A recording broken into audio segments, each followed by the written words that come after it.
vais passer donc au modèle de management dominant. Le premier modèle, c'est le modèle nord-américain.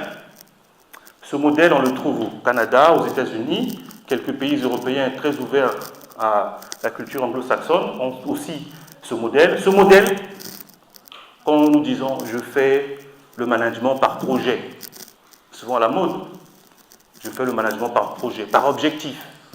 Je vous dis ça en connaissance de cause, je suis enseignant de ces domaines-là. Mais ces outils-là ont été créés suite à une culture qui les a inventés. Ce n'est pas des outils neutres en soi. Et donc, si c'est un modèle qui est développé aux États-Unis ou au Canada, il y a des valeurs culturelles derrière, qu'on le veuille ou non.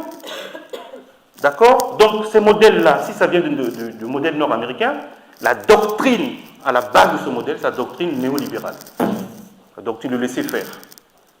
Et les résultats vont aller dans ce sens-là aussi.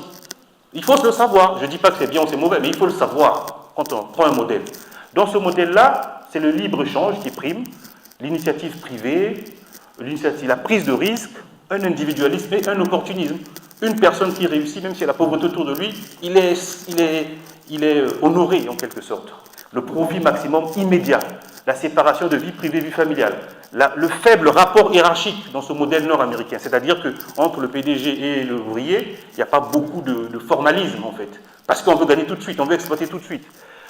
L'esprit de compétition marqué, la réussite individuelle, c'est la norme.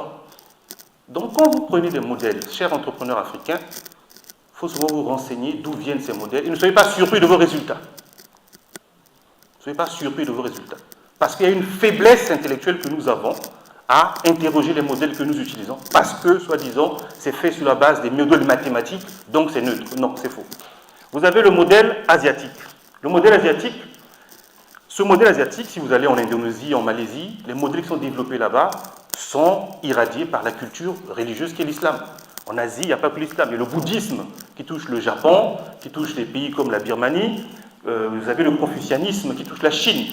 Mais on peut considérer qu'en Asie, malgré toutes ces diversités, il y a un modèle relativement dominant là-bas, c'est le modèle chinois, puisqu'il y a une diaspora chinoise très développée dans tous les pays d'Asie et qui, en fait, diffuse la culture du confucianisme dans ces pays-là. Donc, quand vous prenez un modèle chinois, il y a des valeurs morales de Confucius à l'intérieur. C'est un modèle qui n'est pas sorti de nulle part, ex nihilo, non. C'est un modèle qui est basé sur ces valeurs-là. L'organisation sociale sur les modèles asiatiques, c'est autour des liens familiaux solides. Vous voyez d'ailleurs, les Chinois, quand ils s'organisent autour de Paris, dans les affaires, c'est par famille. Ben, c'est pas rien. On peut les critiquer avec un regard occidental, mais ils le font avec leur culture. C'est comme ça que ça se passe. Dans ce modèle, il y a le respect de la hiérarchie, il y a la primauté du groupe sur l'individu. Vous voyez bien que c'est opposé. Il y a le consensus contre les conflits personnels. Il y a, dans ce modèle, l'entreprise veille au bien-être des salariés. L'entreprise. C'est-à-dire, il faut leur assurer des logements, des bourses, tout ce que vous voulez. Et les relations d'interdépendance entre les membres de l'organisation sont encouragées. Les Africains peuvent se retrouver un peu là-dedans. Mais ce qui est curieux, c'est que les autres, avec les mêmes valeurs culturelles, ils arrivent à faire leur place aujourd'hui dans le monde.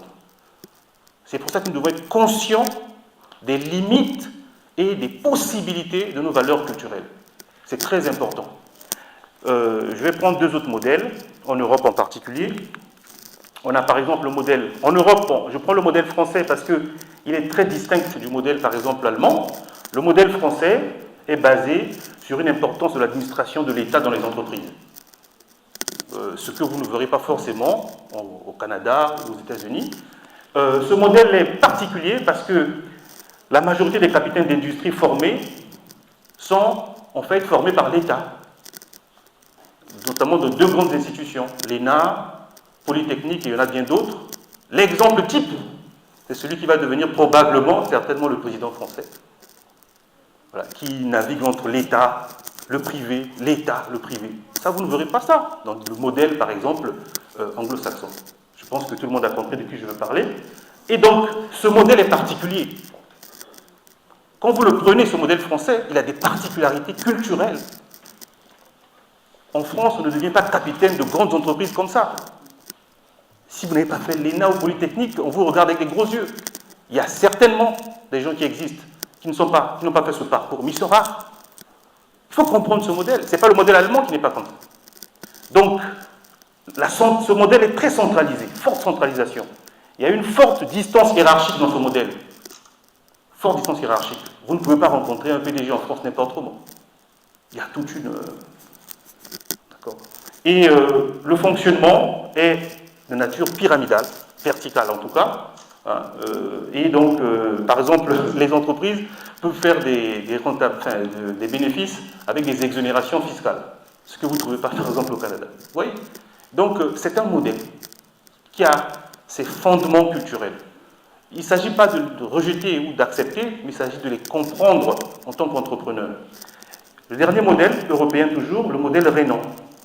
On est dans un même espace, on est dans le même continent, mais des gens qui ont des modèles différents. Le modèle rhénan, on le trouve en Suisse, en Allemagne et au Benelux, donc Belgique,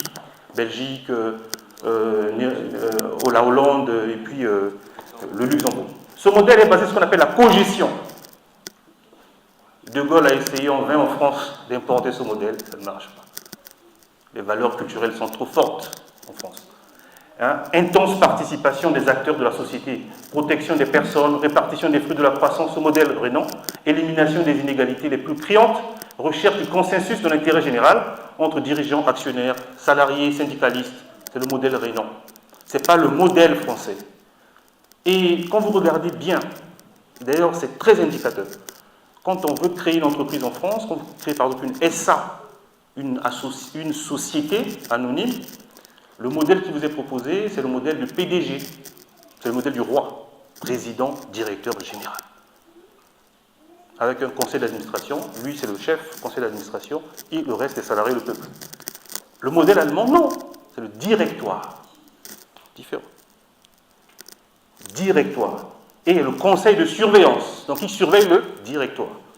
Et vous avez après les salariés qui sont associés. C'est très important de comprendre ces modèles-là. Si on ne comprend pas ces modèles, si on n'a pas conscience de tout ça, on est entrepreneur. Mais on est un peu entrepreneur comme ça, quoi.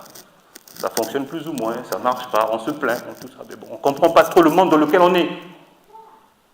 Je voudrais que nous ayons cette conscience, que nous comprenions le monde dans lequel nous sommes quand nous voulons entreprendre. Parce que nous sommes dans un monde codifié par la culture.